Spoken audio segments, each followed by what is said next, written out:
April 18. நகைச்சுவை கலைஞர்களை கதாநாயகர்களாய் உயர்த்திய படைப்பு.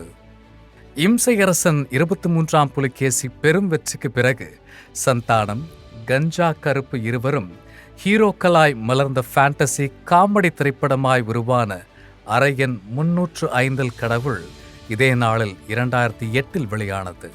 11ஆம் ஆண்டில் நகைச்சுவை படைப்பு. ஏஜிஎஸ் என்டர்டெயின்மெண்ட் தயாரிப்பில் யுவராஜ் தயாளன் இயக்கத்தில் வரலாற்று நகைச்சுவை படைப்பாய் மலர்ந்த தென்னாலிராமன் இதே நாளில் 2014 வெளியானது. அற்புத கலைஞர்களின் பங்களிப்போடும் நகைச்சுவை காட்சிகளோடும் இமானின் இசையோடும் அனைவரையும் கவர்ந்து வெற்றியை நோக்கி மெல்ல பயணித்தது.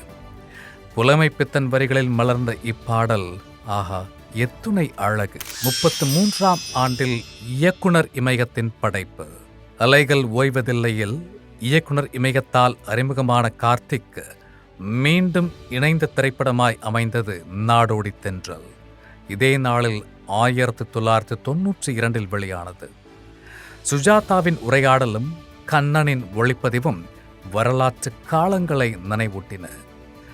இசைஞானியின் இசையில் மனம் லயித்த பாடல்கள் நம் மனதை கொள்ளை கொண்டன. 33ஆம் ஆண்டில் பயணிக்கும் படக்குழு இந்நாளில் வாழ்த்தி மகிழ்கிறது ஜெயா மேக்ஸ் தொலைக்காட்சி.